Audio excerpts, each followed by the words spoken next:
කාලයද හිමින් ගත වුණේ ආකාශා සේයා තව තවත් හදවත් වලින් ලං කරමින්. දැන් ඔවුන් පෙම්වතුන් වී මාස දෙකකුත් ගත වෙලා.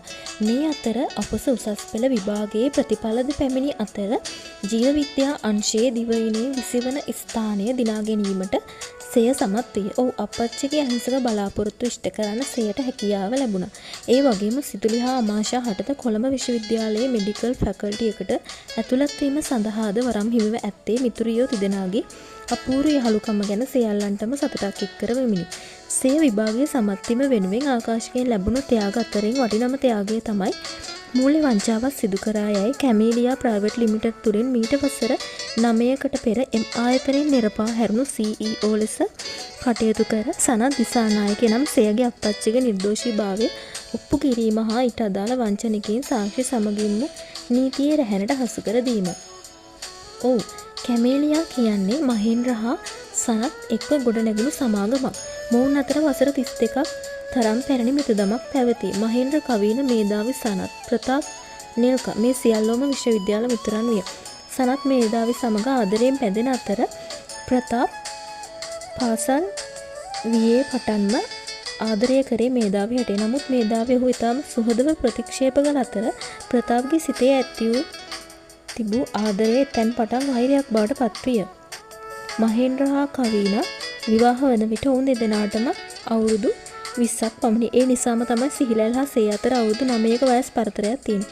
කැමීලියා සමාගමේ අධ්‍යක්ෂවරයෙකු ලෙස ප්‍රතාප් දෙකතුනේ කෙදිනක හෝ සනත්ගෙන් පරිගැනීමේ විවෘ චේතනාවෙන් ඔහුට පුළුවන් වෙනවා ආයතනය තුල සේවය කළ තවත් පුද්ගලයන් කිහිප දෙනෙකුගේද සහායයෙන් සනත් මූල වංචාවක් සිදු කර බවට අදාළ සාක්ෂි නිර්මාණය කරන්න. මේ නිසා මහේන්ද්‍ර ගොඩක් කම්පා වුණේ තම හොඳම මිතුරා මේ තරම් වරදක් ඔහුට කොහොමද සිදු කළේ කියලා.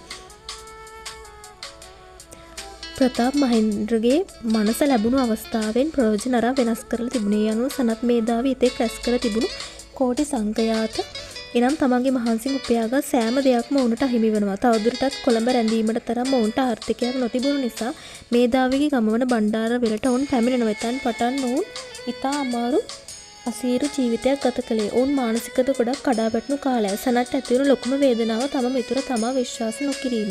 සියට විහස්ත පවා සිහිලල්ගෙන් අශ්නිගෙන් වෙන්වීම දරාගත නොහැකිව කුඩා දරුවන් වශයෙන් ඔවුන්ද ඉතා අසීරු කාලයක් ගත කරේ. සිහිලල් මහේන්ද්‍රට මොනතරම් කරුණු පැහැදිලි කරත් මහේන්ද්‍ර කිසි දෙයක් පිළිගන්න උත්සාහ කරේ නැහැ. සිහිලල් කාටත් වඩා දන්නව සනත් මේධාවි ගැන. තම මව්පියන්ටත් වැඩිය තමා ගැන ඔවුන් හොයලා බැලුවේ. තම ජීවිතයේ කුඩා කල පටන්ම තමා හැදුණු වැඩුණු ආදරණීයන්ගෙන් පෙන්වීම විශේෂයෙන්ම තම කුල්දුල් ආදරේ හිමිකාරිය තමාට අහිමි. මේ ආදිය නිසාම සිහිලල් බීරු වැටුණ කිව්වොත් හරි. අන්තිමට සේයගේ කියලා මතකයකට ඉතුරුනේ පුංචි සේයගේ ගෙල බඳින පබළු මාලයක් විතරයි. උසස් පෙළ නිමු විගසම තිමිරද සමග ඔහු ඇමරිකාව බලා පැමිණි ඉතා දරුණු හිත් වේදනාවකින්. මුල් කාලයේ ඔහු ඉතාම දුක්බර දුෂ්කර ජීවිතයක් ගත කරේ. නමුත් ඔහු ඉන්පසු අධිටන් කර ගත්තේ කොහොම හරි සේයට සාධාරණ ඉෂ්ට කරන්න තමා දියුණු වෙනවා කියලා. කාටවත්ම යටත් කරගන්න බැරි තරම් ධනයක් ඔහු උපයනවා කියලා. ඔහුගේ වේදනාබර අතීත ප්‍රතිඵලයක් විදියට තමයි ඩයමන්ඩ් එවිජන්ස් එක බිහි වෙන්නේ. ඊට පස්සෙ කතාව ලියවෙන සිහිලල් ආකාශයට ඕන විදිහට තමයි. ඔහු ඇමරිකාවේ සිටියදීම තමයි අවශ්‍ය කටයුතු වලට සූදානම් වුණේ. හරියට ගොදුර ඩැහැ ගන්න බලන සිංහෙක් වගේ ඉවසීමෙන් හැම දෙයක් සඳහාම ඔහු සූදානම් වුණේ.